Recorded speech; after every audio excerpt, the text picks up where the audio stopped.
Today's episode is sponsored by the Meriwether Council, a resource for handmade shop owners who want to learn how to effectively market their business online from someone who has actually done it. For more information, visit meriwethercouncil.com. And now, here's the show.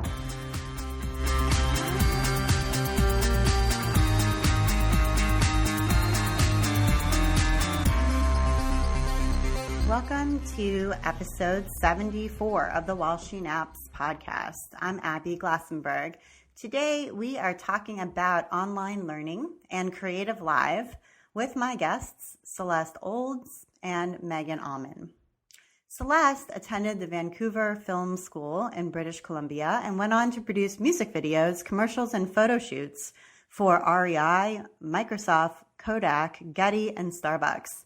She joined CreativeLive in 2010 and is now the executive producer of production operations.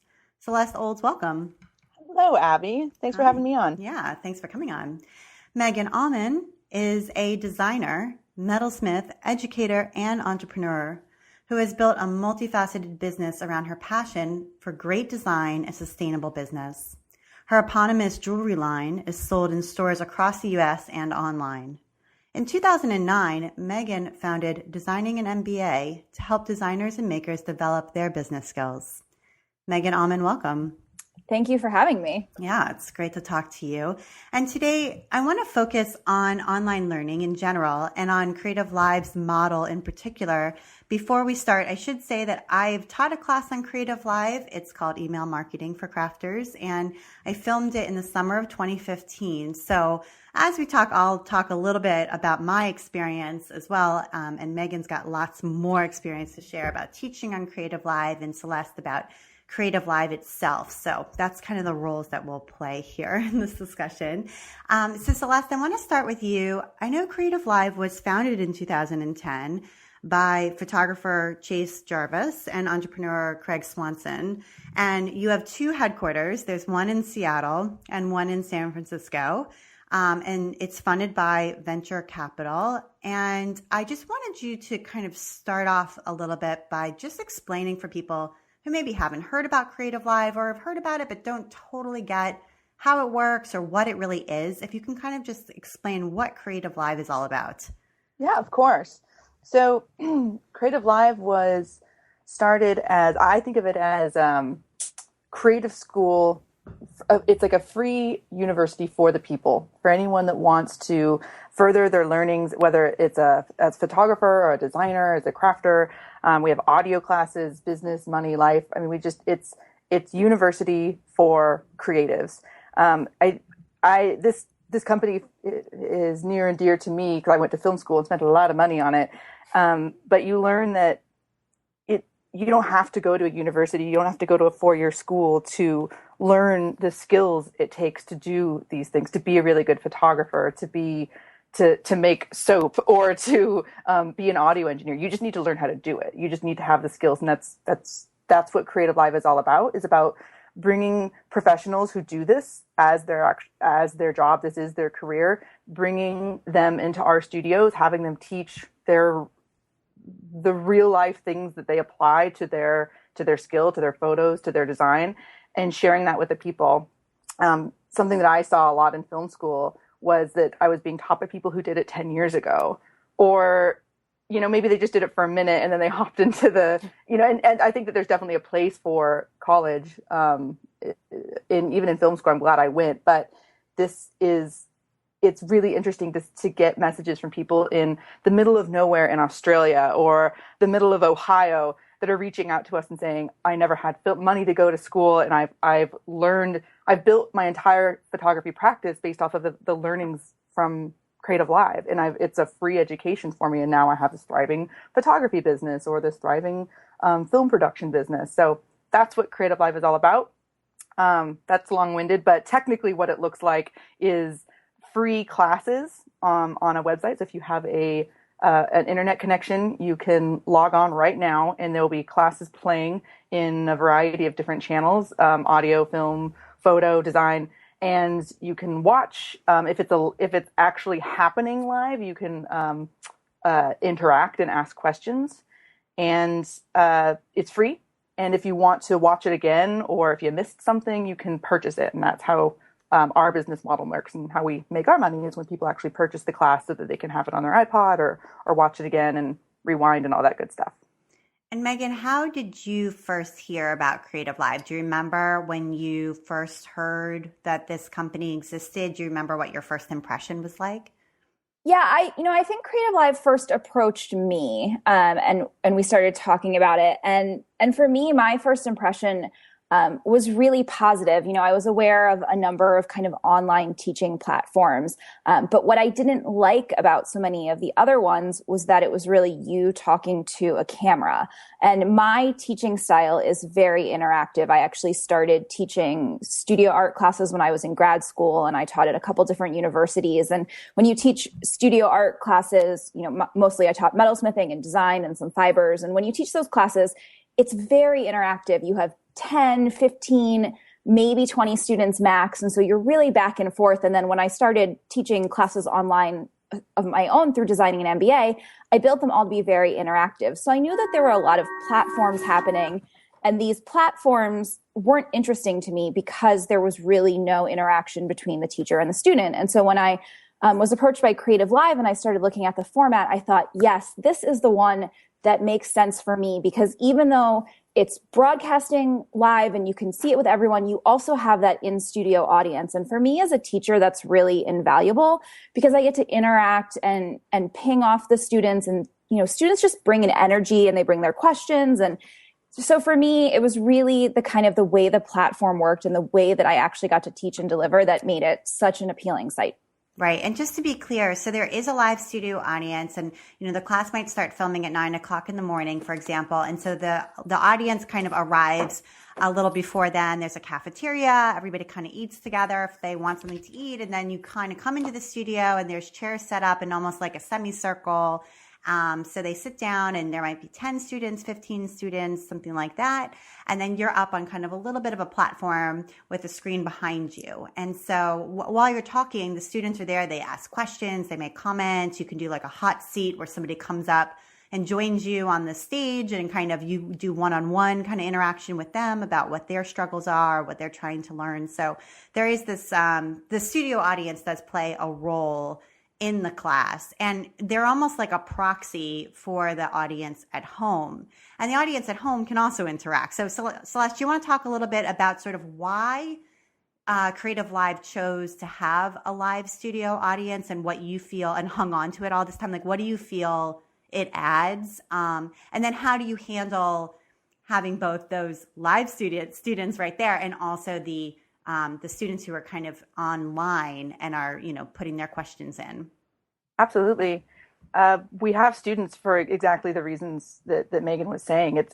It's different. It totally changes the dynamic in how you teach. Teaching to a camera with, a half asleep camera operator behind you, it's not the same as having an engaged audience. And we when making CreativeLive way back when, saw that the dynamic that a live audience created.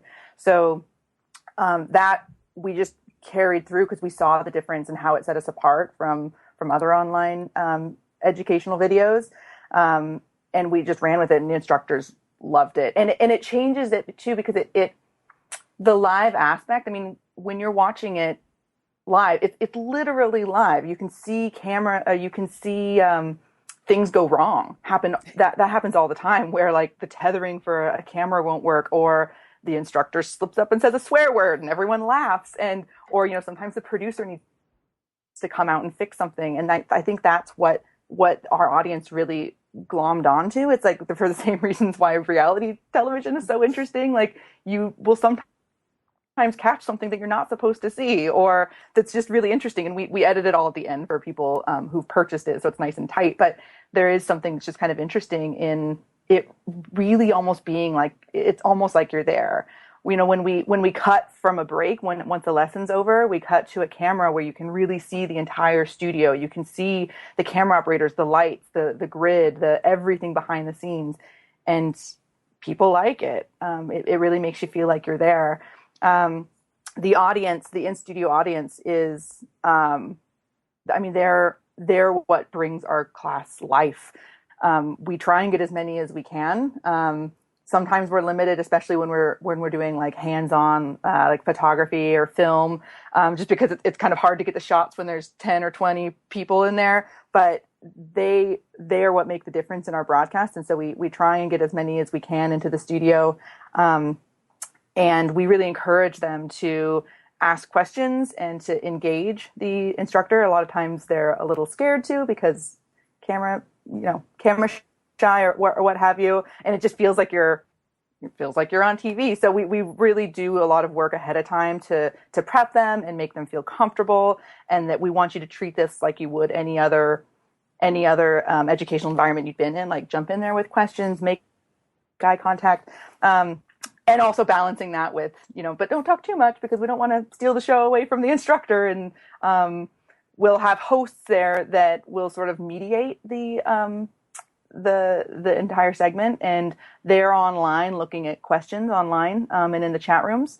and will occasionally pipe in with a question from someone in Argentina or somebody watching from Japan. And so that is the sort of worldwide dynamic that we bring in. That's something that you don't see anywhere else. And I think that the audience at home, it really can be quite striking to hear questions from someone across the world, and you're like, oh, I have that same question, or I struggle with that same thing. And I think that is the magic of CreativeLive. And Megan, you've taught a whole series of classes. So you've gone back multiple times. You've taught classes. Some of them are sell your products to retailers, how to make a living selling what you make, brand your creative business, and Pinterest marketing for makers, which I learned a ton from that one. So if anyone has questions about Pinterest, Megan is like the Pinterest master, and that's a great, great class to take. And so I just wonder if you could tell us like some of the high points like that keep you coming back, some of maybe specific things that have been really great that have come out of your experience teaching in this way. Yeah, I mean, I feel like there's so many. Every time I come to CreativeLive, it's just an amazing experience. And first of all, I just have to say, Celeste made the joke about a half asleep camera operator, and I have never had a half asleep camera operator on my class. The crew and everyone at CreativeLive are simply the best people to work with. And I actually joke that CreativeLive has spoiled me because I don't ever want to do my own makeup ever again. I just want to have someone do my makeup for me. It's so nice. Just everyone that I've worked with there has been incredible. But really, the thing that keeps me coming back is when students tell me, what's worked for them. And so the last time I was there teaching my last series of courses, I had a woman in my in-studio audience, and she came up to me before we started on the first day, and she makes paper goods, and she gave me like all of this fun stuff. And she was like, I just have to tell you, she's like, I've watched all of your other classes and I implemented them, and I saw huge results in my business. Like, I've grown so much and I've had so much success, and I raised my prices and nothing bad happened, and I actually sold more. And really, and there are so many instances like that where, people say like, I watched your class and I did the work and it made a difference and my business is better now. And that's really what keeps me coming back again and again and again, because, running a business is hard. And I know that. And if I can, if every class helps even one person do their business better, then, I feel so honored to have that opportunity to help them. Yeah, it definitely has helped me. So thank you for that. And I wanted to say with the studio audience that, some of the people that were in my studio audience, I'm still friends with them. Like, I met them then, and then I'm now still friends with them, which was really, really nice. And, I flew from Boston to San Francisco for this. And so a lot of them are local to San Francisco or, live in the Bay Area. And so I got to meet them in person, which was really nice for me. But also I will say that people fly in sometimes to be, if there's like a really big name instructor, and Celeste, maybe you have some examples of this where this is a person, who's won a Pulitzer Prize or is like incredibly well known. And so to be in that studio audience is a really special thing, and it's free, right? To be in the audience for the day, and you get like basically a in-person small group class with this, incredibly well-known instructor. So are there some stories you have to tell about that? Oh yeah. A lot of these instructors, they they teach on circuits, and I'm sure some of them charge many thousands of dollars to come to a workshop. I'm more well versed in photography workshops here. I'm based in the Seattle office, and that's where we make a lot of our photo workshops. And so we'll have students that, you know, come from Australia. We had two ladies came from Nigeria, from Scotland, from England, from all over the United States, from Canada, from Africa. I mean, yeah, we've had them from all corners of the globe. Just to be able to come in and take the class live with this person. Yeah. I mean, and it's really, it gives me goosebumps even talking about it, seeing these people come into this class, into our studio, this place that I just work every day and totally take for granted, and have them come and be like, oh, it's the windows, and oh my gosh, I'm here, and oh, I've seen you on camera. And it's like, you almost feel like a celebrity. You're like, it's just us. It's not a big deal. But it's important to them. And they're meeting their idols, they're meeting their mentors, they're meeting these people that they've learned so much from in person. And so, yeah, they'll drop that grand on a airline ticket to come over, and we're grateful for it. And if people who are listening to this show want to maybe get in on that and come, be a live studio audience member, how should they keep track of who's coming up and get the application and all of that? Sure. I know we're building out our audience process a lot more right at this moment, but the best way to get a rundown of who's coming is to go to creativelive.com and scroll down to the bottom, and there's a link that says in the audience, and that'll take you to a page that shows you all the upcoming classes that we're looking for audiences for. And from there you can fill out a form saying who you are, where you're coming from, why you want to be here. It is a little bit of it's not guaranteed. We oftentimes are looking for I don't want to say the right people, but we do craft and curate the people in the audience often because we want a dynamic range of people that will represent who's at home watching. So we want to make sure that's not all, 20-year-olds that are just out of college. We want to make sure we have a 20-year-old out of college, and we have someone that this is their second career, or someone that's like a stay-at-home father. Like, we really try and diversify the audience that's in the studio with the instructor. Okay. And the classes are kind of long. I think that's one thing that stood out for me, in that my class started at 9, and then we took a break for lunch at noon, but it ended at 4. So that's a lot of hours of an online class. I feel like, some of the competing platforms, the class might be 90 minutes, for example, which is much shorter of a time investment for students. And I just wondered, Megan, from your perspective, how are you feeling about the length? Because in some of the classes are multiple days as well. I'm sure some of yours were. Yeah, I actually taught one. When you're talking about your one-day class being long, I just had to laugh because mine was short. My Make a Living Selling What You Make class, we actually filmed over 5 days, and the content was released every morning for 30 days, I think, or 25 days. So it was a very long class and a lot of content. And I really felt like, even after we were done filming, I was like, oh, I live on CreativeLive this month. It's so crazy. But, for me, actually, that format is part of the appeal. I think, again, part of it is I did teach at a university. And so you're used to thinking about something in the course of a semester. And so 90 minutes to me would never feel like enough time. So I love this idea that we can really dive deep into subjects, but then also that you can give students time to implement. So, okay, we're going on a break. Here's a task that you can do, or, here's your homework for the next day. So I like that it gives students sort of time to develop, and you just don't get that in a shorter class. And it's funny because I've done some shorter classes since I did the 5-day class. I'm always like, wow, it's over already. This is so short. So it's definitely a marathon, and you feel it. Actually, the in-studio audience, by day 5, they're like, oh, my butt hurts. I can't sit anymore. So it's actually a lot of investment for the students too. But I think that it just gets you such better results because you're able to dive so deeply into a topic that you wouldn't be able to do in a shorter class. I want to pause things right now to talk a little bit about our sponsor. Today's episode is sponsored by Danielle Spurge and the Meriwether Council. Through her work at the Meriwether Council, Danielle teaches makers how to turn their crafty tendencies into profits. Through a variety of resources, including courses, ebooks, and challenges, Danielle helps handmade shop owners make sense of the less glamorous parts of their businesses so they can spend more time doing the work they love. On Meriwether Council blog, Danielle addresses a range of topics from selling on Etsy to utilizing social media and branding your business for success and recognition. The Meriwether Council has helped hundreds of sellers make more money, grow their influence, and expand their brand presence using tools like Etsy and Shopify. While addressing the unique needs and concerns of a handmade business, Danielle teaches artists and crafters and makers how to build strong foundations that they can grow on. Danielle's teachings are derived from her personal experience selling crafts online for more than 6 years.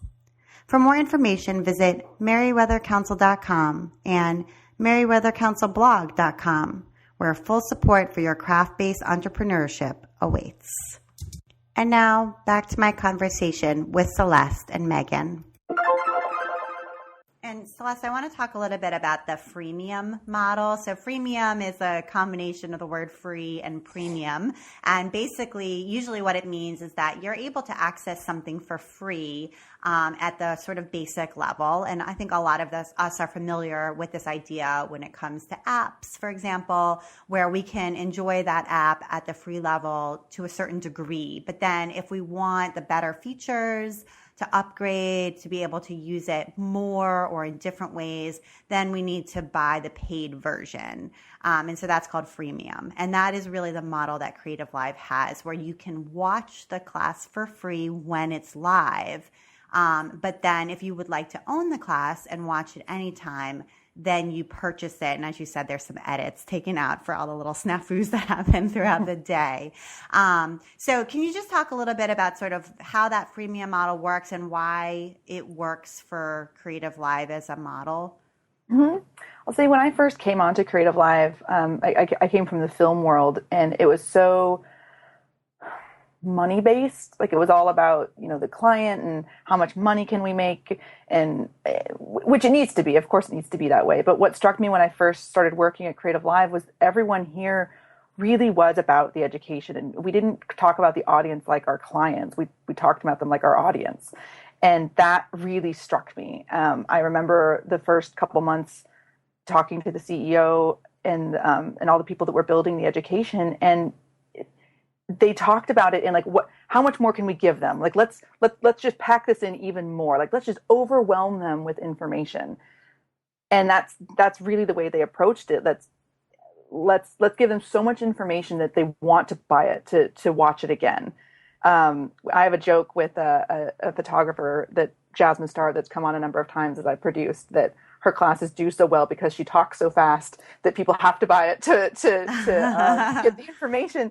And I tease, but it's kind of true. Like, we just it's sort of the idea that a rising tide raises all boats. We're just going to give you so much information and really mean it. Like, we want people to be educated.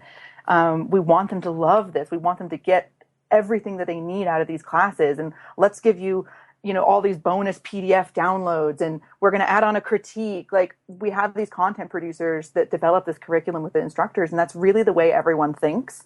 And of course it is ultimately, we need to make money to turn the lights on here, but that's what I love about working here. And I think that that's why it works, is that there's this genuine, we want people to be educated. We want to change lives. We want people to create.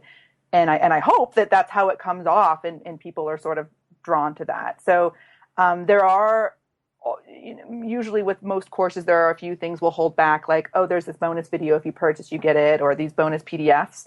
But for the most part, you get everything. If you're watching live, you'll get 18 hours of content sometimes just free.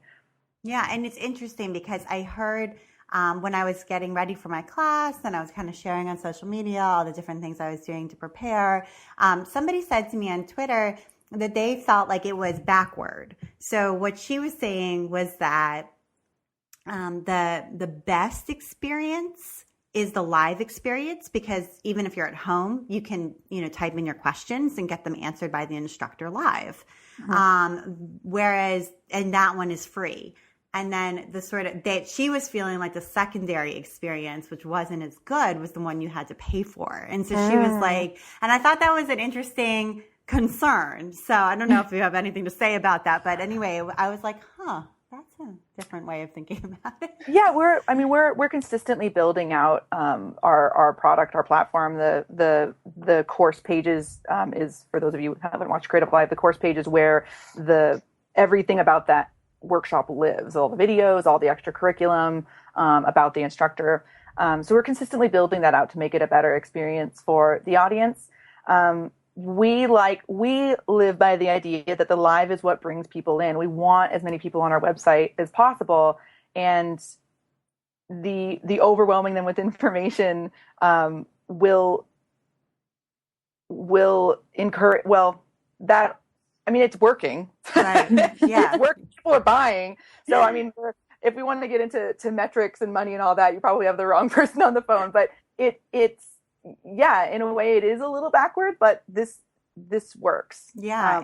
I always hate when I find something good, but I always feel like I'm getting like nickeled and dimed, and you don't have that ability because you're not a premium member. And I really like that about Creative Live. It's like you don't need to be a member or to be paying a membership fee to get all these benefits. It really is a community. And it's like, yeah, come join our community. And if you want to learn about Megan Auman's Pinterest class at your fingertips at any moment, then you can buy it for, $150 or whatever it is. And people, it seems to work. Yeah, no, I agree with you. And the other thing I wanted to highlight too is that there's always something on. So even if you are in a very different time zone, for example, and so, your 9 o'clock in the morning is already the end of the business day in San Francisco or in Seattle, you can tune in, and there's always on each channel something showing. And so, or something, showing. So like the back catalog kind of circulates through. And so you might just catch that class again.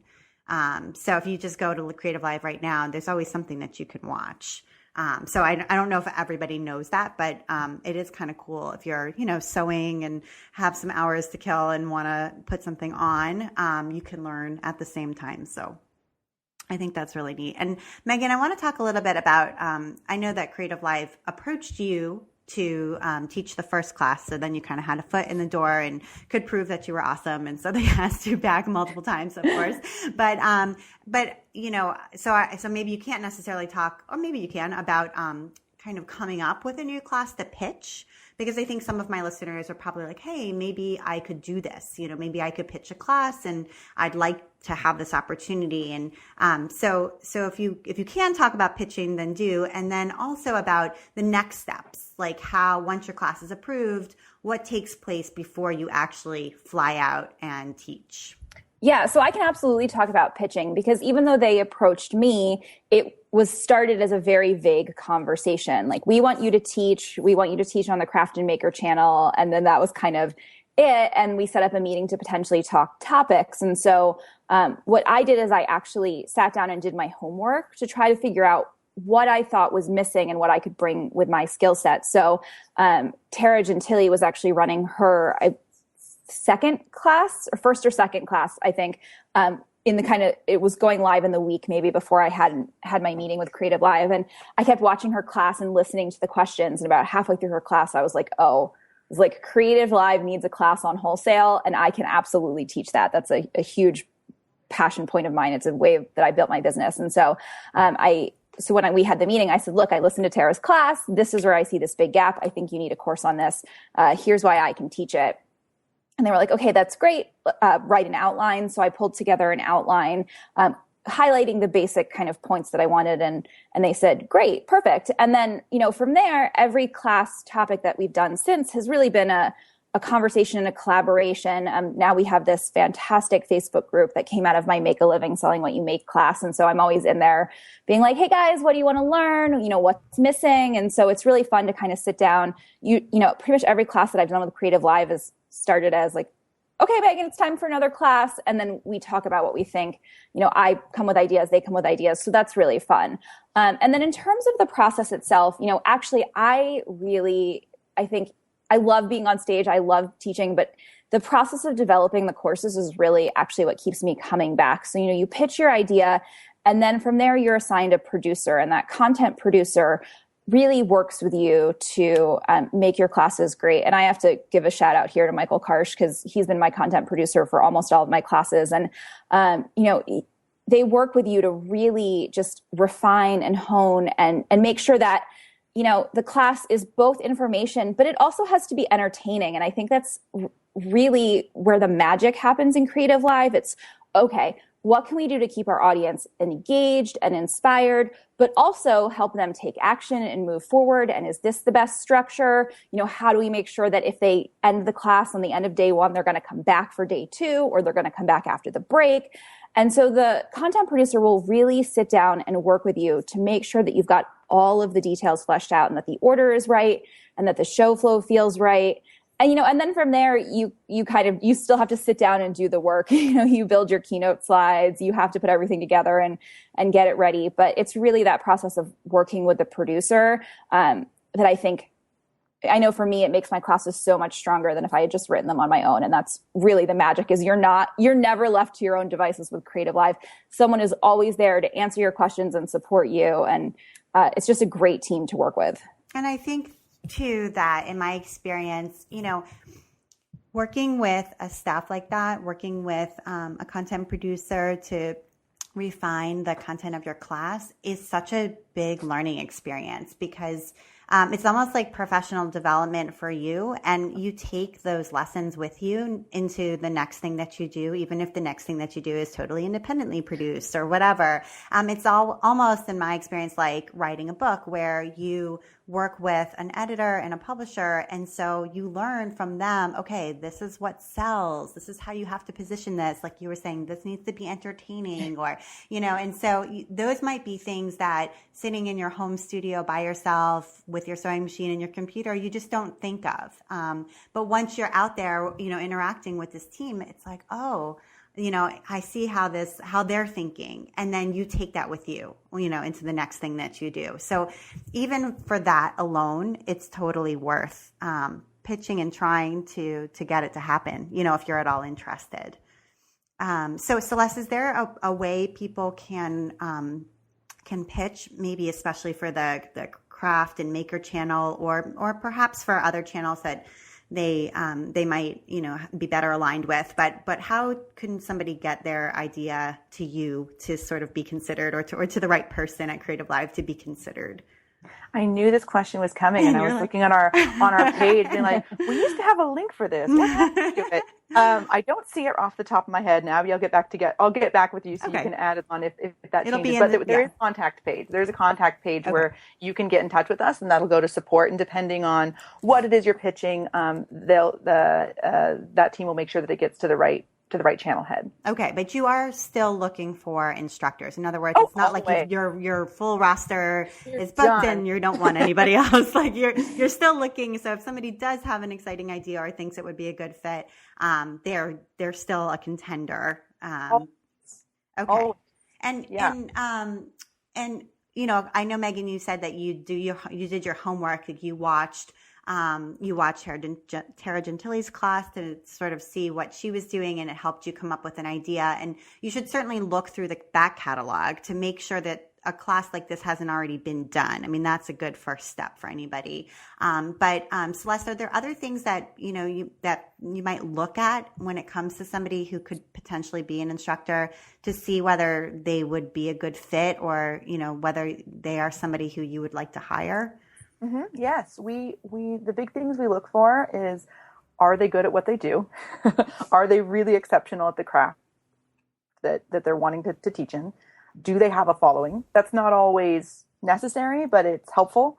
That they're a really well-known sewer or seamstress or photographer, and then can they teach? That's the big one. I'd say to people that are pitching, we almost always will need to see a video, or you teaching a seminar or workshop or something, to see how you do on camera.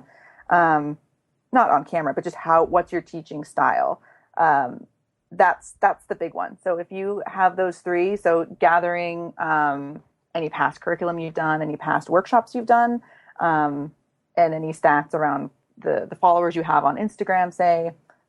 That's what we're going to look for. That's when we internet stalk you, those will be the things that we look for. Right. And you will be internet stalked. Like, I think that that's important for people to know. Like, they are going to look to see, you know, what you have and what you do and who your audience is, and whether there is a customer base for what you're making. And I taught my class, an email marketing for creative people class, at Craftcation, and the producer at CreativeLive was in the audience of my class. So that was really helpful, because then she saw my whole class. So after the hour and a half of the class, then she was like, we need to have a meeting. And that's how it kind of happened. And so if you are able to teach at an in-person conference, especially one where there might be people from, you know, an online learning platform there who could see you, that's a great way to get into doing this. Mm-hmm. Yeah. So, and I'll say what keeps us coming back. Certainly, Megan is a stellar teacher, and it really helps that she's just so easy to work with. And we have just sort of these known quantity instructors, like, oh yeah, we know that they're going to come in and they're going to be great and they're going to be super easy to work with. And a lot of it is, you know, the instructor's ability to sort of trust us and trust the content producer, that not that we know what's best, but we know what's best for CreativeLive, and that we know that we trust that you know what's best in your craft. And it really is kind of coming together and us taking what you know about your craft and your audience, and us what we know about our audience and how CreativeLive works, and just how is this going to come out on camera? Like, is this going to be a good visual, or is the audience at home really going to learn from this, or how do we tweak this so that they can really understand and wrap their head around what you're teaching? And so it's that collaboration that we look for with instructors, that, you know, the first time it always is sort of, well, let's see how this works. But once we see it works, and it usually does work out fabulously. But Megan is a great example of someone that we're like, you get it. You get how to work with a team, and you get how to put on a great workshop. And Megan, can you talk just a little bit about that, as far as, and maybe about CreativeLive in specific, but also just in general, about getting hired back? In other words, what can people do to make it so that a company that they're working with for the first time feels the way Celeste feels about you, which is to say, you know, they're a sure bet and we will hire them back? Because I often feel like you can be the most talented person in the world at whatever art form you are, you know, pursuing. But if you're also super flaky, like, you know, we would maybe prefer to work with somebody who was talented, not as talented as you, but talented, but also really responsible, because you just know your deadlines are going to be met and that sort of thing. So if you could talk a little bit about some advice just generally for makers, about making themselves easy to hire again. Yeah. You know, it's so funny because I always joke that I'm not employable, that like no one ever hires me, because I don't have jobs, right? I work for myself. But it's nice to hear Celeste talk about me, that I am employable. I do think, you know, part of it is, I think as Celeste said, like viewing it as a collaboration. So I don't go in there and think like I'm going to be the diva, like the world revolves around me. I think, you know, I'm part of a team, and it's a big team. It's me, it's the content producer, it's the line producer, it's the, you know, camera crew, it's the sound guy, it's the people editing. And so being really respectful of the fact that, like, yes, you know, it's about me being on stage, but I couldn't be on stage without all of these people. And so really just, I think, you know, it sounds so crazy, but like being polite and respectful and friendly and happy, like those are things that actually really do go a long way. You know, I am not going to, if something doesn't work for me, I'm going to voice that concern, but I'm not going to be mean about it. I'm going to be friendly, and I enjoy the experience. And I think that's part of what hopefully makes me fun to work with, is that I really, truly enjoy my experience there. But then on top of that, I think really respecting and treating it as a priority, and hitting those deadlines. So I think one of the things that if you're thinking about pitching CreativeLive that's so important to know is it is hard work to put together those classes. What you see happening on screen as it's happening live is the result of months and months and months of work. And you have to really be able to commit the time and energy to do that, because then you are going to be hitting your deadlines. You're going to be getting the work done. You're going to show up and be prepared. But if you are super busy in your business and you're trying to do a million things and you can't give the prep time that it needs, then you're not going to get asked back because it's going to show. And I think the other thing is, people get really nervous about being on camera and is that going to come out? And really, like, again, just relaxing and enjoying the ride will make you such a more natural teacher. And that also really helps, I think, in getting hired back, because people want to watch people on camera who are having fun. So, I think really hit your deadlines, prepare and have fun. And that, for me, that's really what I focus on. Yeah, those are great tips. And I love what you said about it being a team. I filmed 2 online classes in the same last summer, one of which was with CreativeLive and one was with a different company and was on a completely different topic. And what I learned from both of them, I am not a person, sounds like you love being on stage. I'm a person, I know I run a podcast, but I actually hate being on stage. I'm like, I was a teacher for many years, a middle school teacher. So I am comfortable in front of a group of people teaching, but I'm not like a performer, like I would never like voluntarily do karaoke or something like that. Like that is not my personality. But what I realized from those 2 different experiences, what was similar about both of them is, as you said, it really is a team of people. So each person's job when you're shooting is actually just as important as each other person's job. So there's like a cameraman and there's another cameraman and there's a sound person and there's a light person and there's a host and there's you and there's all of these different people. There's somebody looking at all these monitors and at the time. And I mean, there's like so many different, moving parts. And so sometimes I'd be like rolling along, doing a great job, whatever. And then it turned out that like the B-roll camera was like shaking or something. And then we had to stop and start again. And it was like that guy's fault. You know what I mean? It wasn't me who messed up. So it just made me feel so much better because I was like, you know what? This isn't like me and everybody staring at me to see if I'm going to do this right. You know what I mean? This is like 12 people and we all have an equally important role to play. And I'm just one of those people. So that made me you're relax. Imperfect. Yeah. CreativeLive makes all sorts of mistakes sometimes. And that's, and that's part of why the collaboration is so great when we work with instructors that get it. It's like, we're figuring this out too. I mean, no one has done education in this way. And sometimes we're blazing trails and mostly we're getting it right. But it's kind of fun to be pioneering education in this way in artistic areas where it doesn't exist. And so while we talk about the importance of, being nice and being prepared and that's definitely things we look for when we look for return instructors, like ultimately, I talk about community and all that is important, but like if it doesn't make money, that is like kind of the deal breaker. And that is something that has been really interesting to play with and see, oh, wow, there's a lot of people that want to learn about this niche thing that we wouldn't have known, like making felt dolls with Persian cat hair is a huge audience. All right, let's start making more of these. And then sometimes we'll kind of go down and spend all this time and work building curriculum in a different direction that we think that there's an audience for, and there really isn't. Or maybe we did it wrong. We don't know. So it kind of is playing with what do people want out there? Do they exist, or do we just have we not reached them properly yet? So.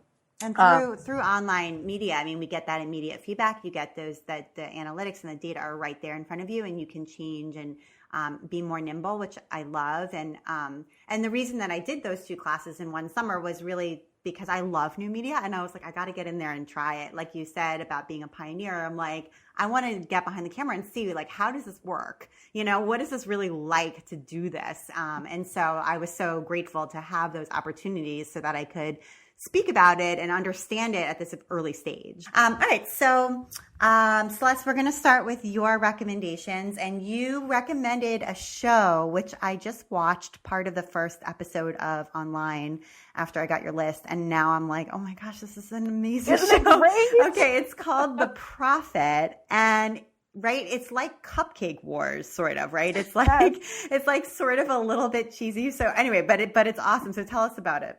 Sure. I was on a flight to, Miami. I was going to Cuba, and I had this big, long flight to Miami, and they, how television on the flights are usually just awful. And I'm flipping through and just kind of put something on so I could fall asleep. And it's this show, The Prophet. And I was just locked in the entire 5-hour flight. I couldn't look away. It was mesmerizing. It's this guy who, as I understand it, he's actually an entrepreneur, and he's actually investing his money in these failing businesses. They'll pitch him their business and say that we're failing for these reasons, come save us. And this guy literally goes and assesses their business and will make them a deal. So it's kind of like a Shark Tank, sort of, in a way. Yeah, or like if you've ever watched Bar Rescue, where he like goes into bars and like, like failing bars and like fixes them. Yeah. So he'll assess like who else is an owner here, and like what's the state of the business. He'll like look at all of their financial information, take in like all the everything, and he'll make them a deal. Say, I'll give you $300,000, or I'll give you $1 million, but I own 33% of the company, or I own 50% of the company, and I am the boss. Like once I give you this check, I'm the boss, and everything I say go. And he comes in and he just like, he just makes changes. And it's just fascinating. I don't own a small business, but it almost makes me want to try. It's like, I've learned so much from that class, or from that show about financials and running, and how to work with employees, and like even like storage of your stock. Like that seems to be a big one, of like your just like your material goods, like just making things really efficient and streamlined so that you're able to do more, so you're able to make more money. And just the way he thinks about it, I can't even articulate it. Go watch it. It's great. It's on Hulu. Okay, awesome. Yeah, no, it's a really good. I basically don't watch TV, but if there's something like really, really compelling, then I will watch the whole series. So like I will watch The Great British Sewing Bee, certain things like that. But anyway, this is a good one. I should disclose that it's like totally overly dramatized. Like everyone lower your expectations. It's like they have like all that to build their business, survive, and it's a little overdone. But it is still really good. That's why I said it was like Cupcake Wars. It's like, give me a break. But it's still really good. Okay. And Megan, you wanted to recommend a show that's at the Metropolitan Museum of Art. It's Manix Ex Machina. Is that how you say it? Yeah, I think it's Manix Ex Machina. I've yet to actually hear someone pronounce the name of it. I've just seen it in hashtags and on the show itself. So it is the Metropolitan Museum of Art in New York. It's their spring costume exhibition, or their summer costume exhibition. And if you are at all interested in sewing or fashion or clothing or textiles, or literally being a person, and you are anywhere near New York City, you should absolutely go to this. I went on opening day. And so it's, the subtitle is about the intersection of fashion and technology, but what it's really about is like couture fashion creating techniques. And so they looked at embroidery and feather work and lace work and leather and faux flowers. And so they pulled historic garments and they pulled contemporary garments, and just the level of detail and craftsmanship in these pieces. You could probably spend days just staring and sketching and taking pictures. And then on top of that, whenever the Met does their costume exhibitions, the entire atmosphere is basically like walking into a church of fashion. So the whole entire experience is just amazing. And it's so, so inspiring. So if you're anywhere near New York, it's absolutely worth it. And if you're not anywhere near New York, if you go to the Met's website, there are some good videos that talk a little bit more in detail about it. And actually the exhibition catalog is really well done and shows that too. So you can always grab the exhibition catalog, order that online if you can't make it to New York. But if you're anywhere near New York, head to the Met. It's totally worth it. Okay, great. And I love your fashion boards on Pinterest, so I trust your judgment. There's some of my favorite designers are well represented in that show, so it's worth a trip. Excellent. Okay, I wanted to talk about a podcast. So if you're listening to this podcast, you probably like podcasts, and this is another podcast that I love. It's called First Day Back, and it is a podcast about returning to work after taking 6 years off from maternity leave. So it's a documentary podcast, and it's comes out every 2 weeks. It's a woman who is a documentary filmmaker. She lives in Canada, and she was pretty well known, in the documentary filmmaking world, and then had 2 children who are now like 3 and 6, something like that. And she's ready to come back into the workforce. But if any of you have been in that position, like that's a really hard thing to do.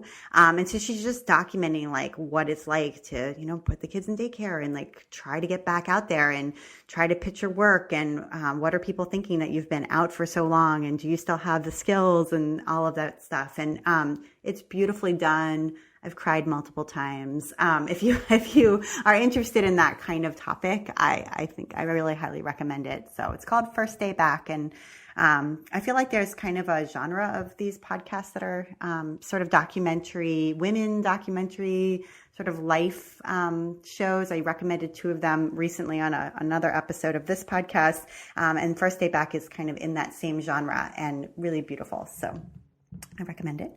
And Celeste, we're back up to you. You wanted to recommend 28 to Make, which is a free class on CreativeLive.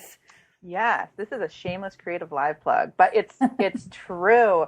It's such a great model. So the idea is that it takes 28 days to form a habit. So this is from our design channel. But anyone can do it. I'm certainly not a designer, and I took it and I learned so much and had so much fun with it. But basically you sign up. Just go to CreativeLive and search 28 to Make and sign up. And basically every day for 28 days, you'll get an email in your inbox that prompts you to make something. And it's mostly drawing exercises, but they're really short. It'll be something like draw something green today. And there'll be like a little video and like a couple ideas for inspiration. But like, so you just go find a plant and draw it. Or there'll be like a PDF of like 24 circles. And it's like, fill up these circles with something, anything. And it's so inspiring. It's so fun. It just encourages you to just take a break and do something creative every day. And I think that would actually be a nice thing to do even over like a summer vacation, or even with like an older kid too. Like I have a 12-year-old that would be, and she has an email address. So, that would be kind of a neat thing to do where she would get that every day and, use some of her summer vacation doing that too. That's cool. It's fun, and they have we have like a hashtag so you can go to it and see what other people are making. So you're like, oh wow, they totally went a different direction with that with this day than I did. It's really fun. Okay, good. That's a good one. And Megan, you wanted to recommend Badass: Making Users Awesome. This is a book by Kathy Sierra. Yeah, this is this book I read recently that just really blew my mind. And it's kind of written from that like UX user experience perspective. But what she really gets into that I love is, she talks about if you're producing a product and you get sort of so wrapped up in like how to make people good at your product, but your audience, your user doesn't actually care about that. And so what the book really does is pushes you to think about, what is it that you want your users to be badass at? And how can you help them do that? And the answer is not you want them to be badass at your product. It's badass at this compelling context that your product is a part of. So if you are stuck on like content marketing or just thinking about how to talk to your audience, it's really great for that. I have my copy. I'm a shameless, like I write in all of my books, and this book has huge margins, which is great because mine are now filled with notes and ideas and things I want to work at.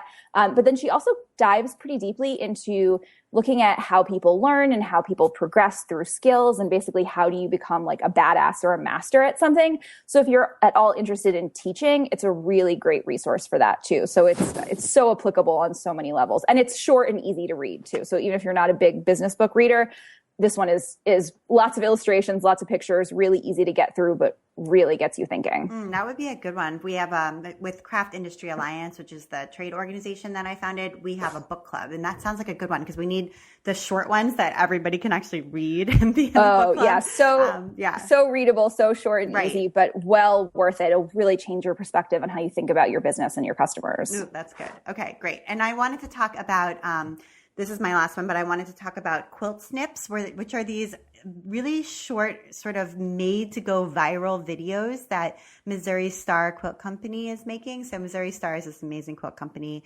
in Hamilton, Missouri, and they do such an awesome job on YouTube. And Jenny Doan, who's their founder, is like a YouTube star, and she's these little quilt. They're like 20 minutes. They're like quilt lessons, and they're amazing. But they also do a great job just generally on social media and are always innovating. And so they now produce quilt snips. They're just for Facebook, which I think is really cool. So it's, it's a video made for Facebook, and they are similar to, and I'm sure we've all seen these viral videos in Facebook where somebody's cooking something and it's like, there's no words or anything. It's really short. It's like a minute and a half or 2 minutes long. And there's like music playing, and it'll just be like somebody cracking 2 eggs. And then they add like a stick of butter. And then, and it's like, I don't know if you guys have seen these, but it's like, and then at the end, it's like, a rainbow cupcake or something like that. And they're just so absorbing. Well, they've done that for quilting. So it's like super simple, music playing in the background. All you see is 2 hands over a cutting table, and there's like fabric, and then, the next step, and then the next step, and the next step, and then you create this like patchwork. And it's really achievable. You can learn how to do it without any words. Like it's just watching this, minute and a half video, you're like, oh, I see exactly how to do this now. So effective. Totally like made to go viral and brilliant. And so anyway, if you haven't checked out Missouri Star's Facebook page, go see these little quilt snips. I think they produce 1 a week, and yeah, good. Very well done. So I'm loving them. All right. Last one for each of you. So Celeste, you wanted to recommend Fourscore. Yes, I have a couple apps that I wanted to share. I know that I sound like I'm in my 30s, but my resistance to technology, I think that I'm actually closer to like my 90s.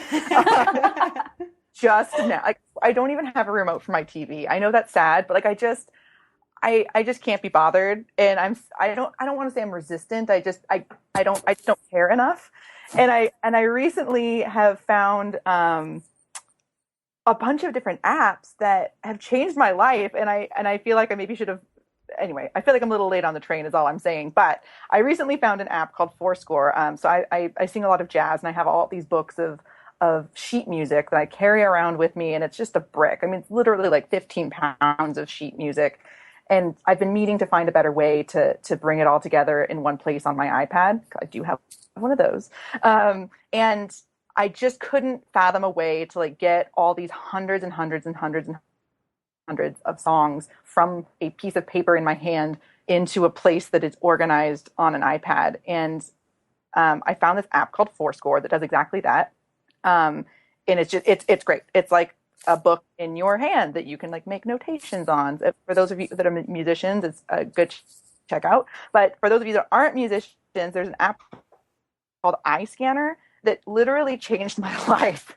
It does, you take a picture of something, you can crop it in really cool different ways that I can't even articulate.